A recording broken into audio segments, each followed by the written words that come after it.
Assalamualaikum warahmatullahi wabarakatuh, Sobat Prim Production. Kembali lagi bersama saya Risto dalam Bang Bibim Podcast Open Your Mind.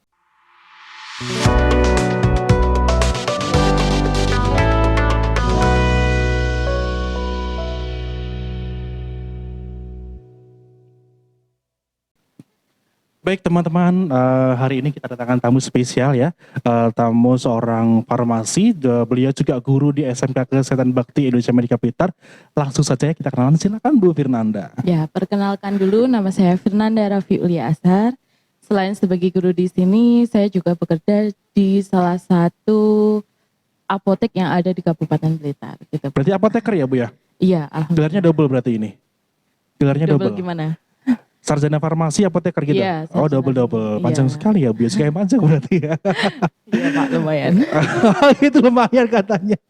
Baik Bu, Okay. kemarin kita sempat ada fenomena yang katanya obat sirup itu tiba-tiba mengandung entah apa lazat atau apa yang itu mau menyebabkan gagal ginjal. Itu bagaimana Bu sebenarnya itu? Jadi gini Pak, di tahun 2022, awal tahun itu sudah mulai kasus gagal ginjal akut pada anak, di mana setelah diteliti itu salah satu penyebabnya itu karena adanya sirup yang mengandung cemaran di etilen glikol maupun etilen glikol. Oh gitu. Itu anak usia berapa ya Bu? Yang paling banyak itu anak usia 1 sampai 5 tahun. 1 sampai 5 tahun ya, berarti masih sangat kecil sudah kena gagal ginjal gitu ya. Kalau saya udah tua gagal cinta adanya ini. Oh gitu. Obatnya apa itu Pak? Obatnya healing makan terus. Oke. Kembali ke topik baik Bu. Berarti apa tadi etilen apa? Di etilen glikol sama etilen glikol. Ya pokoknya etilen itulah ya itu. Dari pabrik obatnya memang sengaja diperbanyak atau bagaimana? Bukan, itu tuh merupakan sebuah cemaran. Oh cemaran ya? Iya, cemaran dari, kan gini, sirup itu kan selain ada zat aktif, dia juga ada zat tambahan. Dan ada beberapa zat aktif di mana dia itu sukar larut di dalam air, sehingga perlu penambah kayak pelarut tambahan. Nah, salah satunya ada propilen glikol, kemudian ada sorbitol, ada lagi kayak gliserol, di mana ketiga senyawa ini bisa menyebabkan atau ketika dia ditambahkan itu bisa mengandung cemaran di etilen glikol sama etilen glikol kayak gitu. Kalau cemaran berarti artinya sebenarnya kondisi ini bukan diciptakan dari pabrik ya, artinya memang zat A ketemu zat B akhirnya memunculkan sebuah tabrakan zat yang mungkin menghasilkan cemaran tadi. Oh begitu ya. Gitu. Jadi dia tidak sengaja dicampurkan, tetapi biasanya zat-zat itu bisa menimbulkan cemaran gitu Pak. Tapi dengan batasan tertentu. Misal kayak propilen glikol itu maksimal 0,1 cemaran etilen glikol maupun di etilen glikolnya gitu. Jadi pada kasus di sini ini tuh kayak gini, di mana cemarannya itu lebih dari yang ditetapkan sehingga menyebabkan gagal ginjal akut ini. Dan itu di luar kontrol dari produsen obat tadi ya? Iya betul Pak. Berarti seharusnya siapa yang bertanggung jawab mengontrol itu Bu? Yang bertanggung jawab harusnya yang namanya industri farmasi itu mulai dari bahan baku sampai dia menjadi obat jadi itu harusnya ada yang namanya quality control. Oh gitu ya, jadi gitu. Mungkin yang terjadi itu kan kalau quality control itu mulai dari bahan baku. Mungkin yang dikontrol itu cuma bahan bakunya. Bukan pada proses hasilnya? Iya, hasilnya itu belum ada gitu loh. Seperti itu. Baik, jadi dampaknya sampai ke ginjal ya. Artinya kan ginjal itu kan fungsinya untuk menyaring darah, fungsi penyaringannya tidak maksimal sehingga sampai muncullah yang namanya gagal ginjal pada anak usia dini. Dan kebanyakan zat-zat tadi itu berada pada sirup yang dikonsumsi untuk usia dini, begitu? Iya, semua sirup bisa. Semua sirup ternyata ya? Kalau misal zat aktifnya itu sukar larut, pasti membutuhkan yang namanya konsolven atau zat pelarut tambahan. Oh, berarti obat dewasa pun juga begitu? Iya, makanya di tahun 2022, bulan Oktober itu kan dihentikan semua produk sirup. Oh, kalau saya sih, misalkan ini kan saya hitungannya dewasa ya, kalau nggak bisa minum obat yang larut-larut begitu, pelarutnya duit Bu. Oh gitu? Iya. Sehingga zat tadi ketika menyerangnya ke ginjal secara langsung atau melalui tahap-tahap tertentu, Bu? Jadi yang namanya ethylene glycol maupun diethylene glycol itu terserap tubuh sendiri, kemudian baru berapa persennya nanti akan terserap di ginjal seperti itu. Jadi selain cemaran di ethylene glycol maupun ethylene glycol itu sebenarnya ada beberapa penyebab gagal ginjal akut lain seperti kayak dehidrasi, terus kemudian kayak efek long covid itu bisa kayak sampai gitu. Meninggal? Iya bisa sampai meninggal. Sampai meninggal dunia ya, berarti perlu pengawasan yang ketat ya untuk zat-zat yang dicampurkan dalam obat, yang betul. Mestinya harapannya memiliki dampak positif untuk melarutkan dalam tubuh ternyata bisa berdampak fatal. Begitu, baik. Itu. Ketika sudah ada korban yang berjatuhan, ini otomatis yang bertanggung jawab produsen atau BPOM sebagai badan pengawas? Yang bertanggung jawab tentunya produsennya, tapi melalui BPOM. BPOM. Begitu ya. Jadi pemerintah itu juga melakukan upaya-upaya, salah satunya melakukan penghentian pembelian sediaan sirup kayak gitu. Kalau saya lihat ini kan ada beberapa merek obat yang ternyata sudah diciptakan atau diproduksi jauh hari sekian tahun yang lalu, bahkan mungkin generasi kita waktu tahun 90-an sudah minum itu ya. Waktu itu kita baik-baik aja itu. Kenapa kok sekarang obat itu sekarang jadi bermasalahan itu? Apakah selama proses sekian tahun itu tidak ada pengawasan dari pemerintah atau bagaimana ini? Jadi gini Pak, yang namanya proses pembuatan sediaan itu ada yang namanya nomor batch. Nomor batch itu sebagai penanda di mana dia ketika terjadi kesalahan maupun terjadi sesuatu itu bisa mudah kita untuk menelusurinya. Recordnya jelas ya, ada kodenya recordnya gitu. Jelas. Jadi bisa jadi yang dulu itu aman, tetapi untuk yang nomor batch sekian, nomor lama. Nah, nomor batch yang baru yang sekian ini dia itu mengalami terjadi kesalahan dalam proses pembuatannya, misal terdapat cemaran kayak gitu. Bisa gitu. Jadi seperti itu. Jadi nggak semua obat ditarik, tetapi dengan nomor batch itu yang ditarik kayak gitu. Berarti kita ini beruntung ya masih dapat nomor batch yang bagus-bagus itu ya, kan begitu kurang lebih kasarannya. Iya, seperti itu. Kasihan ya anak-anak sekarang ini. Berarti kan, berarti gini.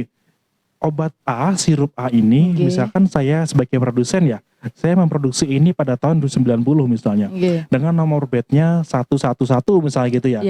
Kemudian tahun 2022 saya menciptakan dengan produk yang sama, tapi nomor batch-nya berbeda. Otomatis izin ke BPOM juga berbeda ya? Kalau izinnya tetap sama ya? Iya, hanya nomornya berbeda? Iya, nomornya batch itu yang berbeda. Jadi misal gini, di 2022 itu misal produksi Januari berarti nomor batch-nya sekian. Di produksi bulan Juli nanti beda lagi nomor batch-nya bulan berbeda. Kayak gitu. Iya, tergantung dia produksinya. Jadi nanti ada urutannya gitu, Pak. Nomor batch itu ada ininya, kodenya kayak gitu. Iya, saya pikir selama ini seandainya saya produksi obat nih, saya bikin sirup anti galau misalnya gitu ya. Itu dari pertama kali saya produksi sampai sekarang ya sudah sama aja, yang penting obat ini sudah terdaftar di BPOM ya udah beres gitu, formulanya sama, kemudian gizinya sama, manfaatnya sama, tanpa menambahkan nomor B tadi, saya pikir tanpa itu gitu. Jadi kalau untuk formulasinya itu sama Pak, ya? Cuma ya itu setiap kali produksi kita selalu mengeluarkan yang namanya nomor batch, di mana nomor batch ini digunakan ketika terjadi kesalahan itu lebih mudah untuk menelusurinya kayak gitu Pak. Oke, sekarang saya ingin tahu dari sudut pandang Bu Firnanda selaku apoteker. Ini kan banyak nih apotek yang sudah belanja gitu kan, obat sekian dus sudah belanja. Ketika obat tadi ditarik oleh pemerintah nih, kira-kira bagaimana, rugi nggak Bu itu? Kalau masalah ruginya yang pasti rugi. Yang dirugikan tidak hanya apoteknya, otomatis industrinya juga. Industri apotek. Iya, industrinya juga pasti dirugikan. Tapi kembali lagi Pak, karena yang namanya pelayanan kefarmasian itu harus pasien oriented, jadi harus mendahulukan keselamatan pasien, berarti ya kita harus mengikuti alurnya saja. Gitu ya, jadi rugi belakang nggak masalah ya, penting ini pasien selamat dulu dah gitu. Iya, begitu. Wah ini bangkrut tapi nggak apa orang lain ya selamat gitu. Oke, berarti tidak ada bantuan dari pemerintah mungkin untuk pergantian itu atau mungkin asuransinya bagaimana? Kalau untuk recall otomatis dari pabriknya nanti yang akan mengembalikan dananya kayak gitu. Baguslah. Tapi gitu. Secara bertahap, nggak langsung kembali uang kita. Iya banyak gitu. Soalnya apotek sekarang ya. Iya benar. Oke, berarti untuk next ya, berarti obat-obat sirup tuh sudah nggak ada ya sekarang? Kalau untuk sekarang Heeh. itu sudah banyak sirup yang oleh BPOM ataupun Kemenkes itu diterbitkan boleh digunakan gitu Pak. Dengan batasan-batasan tertentu ya, pastinya yang Iya kan? dengan pelajaran yang kemarin yang seperti itu Iya, akhirnya membuat peraturan baru bahwa sirup yang sekarang formulasinya harus seperti ini gitu. nggak gitu. Jadi gini Pak, yang kemarin itu dihentikan itu kan upaya pemerintah untuk memperkecil dampaknya gitu kan. Nah kemudian dari situ itu pemerintah juga nggak diam. Pemerintah juga melakukan upaya untuk mengidentifikasi kayak menganalisis isinya itu ada nggak cemaran DEG-nya. Oh. Seperti itu. Jadi ketika tidak ada cemaran DEG, otomatis pemerintah sudah memperbolehkan obat ini Edar lagi. beredar kayak gitu. Gitu. Jadi penghentiannya itu bukan semuanya mengandung bukan total DEG gitu ya. atau EG itu tidak Pak. Tetapi karena bertahap untuk meminimalisir itu semuanya, pemerintah itu menghentikan keseluruhan. Jadi setelah dihentikan keseluruhan, tapi pemerintah juga melakukan upaya untuk menganalisis satu persatu. Penelitian ulang ya? Iya, penelitian ulang. Dari mana analisisnya itu? Dari obat yang dikonsumsi pasien yang terkena itu tadi, gagal ginjal akut anak. Oh gitu. Jadi upaya pemerintah itu sampai mendatangi rumah pasien, menanyain obat sirup apa yang diminum, seperti itu. Jadi dari sana sampelnya diambil, diteliti ada nggak cemaran DEG-nya. Ketika tidak ada cemaran DEG, otomatis obat ini layak edar. Layak edar. Oh, jadi gitu. setiap bulannya pemerintah itu selalu mengeluarkan itu tadi Pak. Oh gitu ya. Iya, kayak daftar obat sirup yang boleh. Yang layak edar yang mana layak aja edar. gitu. Iya, Baik Bu, ketika kembali ke korban tadi ada yang sakit, ada yang sampai meninggal dunia. Bisa nggak sih mereka yang terkena dampak tadi dikatakan sebagai korban dari obat tadi? Iya, bisa Dikategorikan korban iya, gitu sebagai ya? korban karena adanya cemaran itu tadi. Tapi juga kita juga tidak tahu Pak itu karena cemaran itu atau karena ada faktor lain gitu ya. Begitu. Berarti yang namanya gagal ginjal kan faktor penyebabnya banyak Pak. ya. Iya. Berarti harus ada analisis terlebih dahulu sebelum mengkategorikan si A karena gagal ginjal karena apa itu tidak bisa serta-merta langsung karena obat gitu ya gitu. Betul. Oke, baik, luar biasa sekali. Yang tadi saya katakan bisa terjadi karena dehidrasi, terus kemudian adanya infeksi berat, terus efek long COVID, tetapi dari penelitian itu lebih menjurus ke cemaran sirup obat tadi. DEG gitu sama EG. Gagal ginjal itu ini sorry ya saya nyelimpang keluar dari topik nih. Iya. Gagal ginjal itu bisa nggak sih dipengaruhi karena sering minum minuman manis kemasan yang sekarang instan tuh? Ya bisa banget. Bisa banget ya. Iya. Karena mempengaruhi kadar gula kan, kadar gula, kemudian karena kalau kadar gulanya tinggi di dalam darah, otomatis kerja dari ginjal kan juga akan meningkat, lebih berat kayak gitu. Itu juga bisa Pak, tapi tidak langsung kita menjurus ke sana enggak. Baik, jadi buat anak-anak nih yang di rumah atau dimanapun, tolong kurangilah minum minuman instan ya, minuman manis yang sasetan atau apalah. Lebih baik menggunakan minuman-minuman herbal, mungkin teh atau wedang jahe itu saya rasa lebih sehat ya. Dan lebih prima karena untuk tubuh kita ya jangka panjang ya. Baik, kemarin saya mendengar beberapa berita ini, isu dari ibu-ibu terutama nih, mereka takut sekali untuk mengonsumsi paracetamol. Ini sebenarnya bagaimana? Apakah paracetamolnya yang bermasalah atau kandungannya yang bermasalah? Bagaimana yang betul? Gitu Pak. Kami yang bekerja di komunitas, terutama di apotek itu banyak ibu-ibu yang mengeluh, Mbak saya nggak mau minum paracetamol gitu. Apalagi bentuk sirup gitu. Katanya yang ibu-ibu beranggapan bahwa yang berbahaya itu paracetamol, tapi pada kenyataannya yang berbahaya kembali lagi itu tadi cemaran dari DEG dan EG-nya tadi gitu Pak. Berarti dalam paracetamol pun ternyata juga ada cemaran tadi ya? Iya, karena paracetamol sendiri itu zat aktif yang dia suka larut dalam air, sehingga untuk melarutkannya perlu yang namanya konsolven atau pelarut tambahan kayak polyethylene glycol, kemudian sorbitol maupun gliserol, di mana zat tambahan itu mengandung cemaran ethylene glycol maupun diethylene glycol. Tetapi setiap industri pasti dia itu ketika mau menambahkan pasti jumlahnya itu Sudah sesuai dengan dibatasi ya? batasannya. Sudah takarannya Iya masing-masing. benar gitu. Ya, jadi aman ya dikonsumsi ya. Aman. Berarti obat-obat yang beredar di apotek Ya. itu berarti sekarang sudah sesuai dengan prosedur pemerintah. Benar. Jadi aman untuk dibeli gitu ya. Aman. Baik ibu-ibu yang di rumah, jangan lagi khawatir untuk membeli paracetamol ya, terutama yang sudah diedarkan di apotek-apotek, karena obat yang diedarkan di apotek itu sudah sesuai dengan pengawasan pemerintah, khususnya dari BPOM. Jadi bolehlah dibeli ya, jangan lagi membawa isu-isu yang belum tentu benar dengan fakta ilmiahnya. Baik, berarti di dalam pil yang kita konsumsi obat itu juga terdapat larutan nggak Bu kalau di pil? Kalau di pil enggak Pak. Nggak ada ya? Iya. Khususan sirup berarti ya? Khusus sirup. Marjan? ABC? Enggak Pak kalau itu. Nggak ada. Baik, setelah paracetamol tadi, beberapa orang itu tidak tahu, mungkin memang tidak tahu secara ilmiah, artinya mereka perlu kurang pengetahuan ya tentang obat-obat antibiotik. Karena saya mendengar bahwa antibiotik itu misal diberikan dokter dengan dosis sekian biji, misalkan 10 biji dalam satu lembar itu harus habis. Kalau nggak habis, resikonya adalah kebal dengan bakteri itu tadi. Itu bagaimana Bu yang betul?